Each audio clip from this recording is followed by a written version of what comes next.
how long should you go no contact on a woman? It's a great question, a question I want to address. I got this question asked the other day, and I just wanted to give you some thoughts, and hopefully this will help you guys out.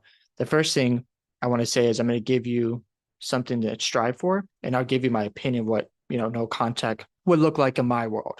So the first thing you want to do is go no contact as long as possible. Preferably, go at least 2 months. And the reason why you want to go at least 2 months is one, you got to raise your value. Right now, she's lost attraction for you. And I know that's hard to receive. I've been through this myself. You got to make sure you just go right into no contact because right now you have no value to her. You're not, seen as the man she thought you were. And you got to go right into no contact and make her, think about what she did. You can't just reach out to her. You got to learn to just stay away. What's going to happen is you're going to raise your value. You're going to be seen as a more valuable man. So when your value goes up and your stock goes up, guess what? You get more attention. She starts to wonder about you. She starts to think about, all the good times. And that's what I want to talk about next. It's called the fading effect bias. It's a term in psychology where it talks about the woman has these negative emotions, or I should say not women, just people have these negative emotions, and those negative emotions start to fade away and it's replaced with positive emotions, positive memories, right? So what's going to happen is as you stay away, those positive memories are going to happen in her life. She's going to remember the good times you had, not the negative stuff. She's going to remember all the good stuff. So if you stay away for at least 2 months, it's very possible that has taken place in her life. So when you reach out, you don't want to be desperate. You don't want to sound like, oh my gosh, like this is the worst time of my life. Do not do that. If you're going to talk to her that way, don't call, don't text. Just do not do that. And the reason why I'm bringing this up is because not every woman is going to reach out to you.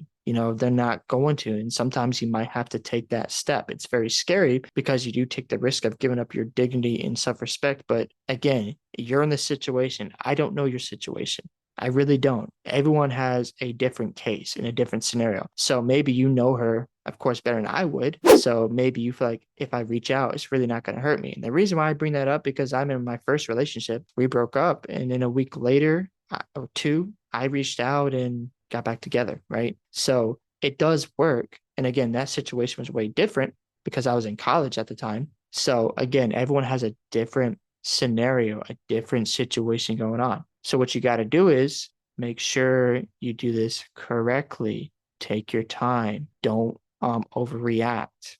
Don't be desperate because if you're going to do those things, she's going to just be turned off even more. Now, my opinion is I would go no contact forever. And the reason why is she broke up with me. She wanted to end. When I had this situation where it actually was reversed on me and she ended the relationship, she said, just find someone else. And, as time went by, I just moved on. It just was a natural, detachment. And I got married and that was it to someone else. And the reason why, I say no contact forever because I don't want to give up my dignity or self-respect. I don't want to put that on the line. But again, everyone's in a different situation. I do want to preference that. You might be in a totally different world, and that's perfectly all right. If you're okay with reaching out, if you feel like I'm going to be okay, even if she gives me pushback, go for it.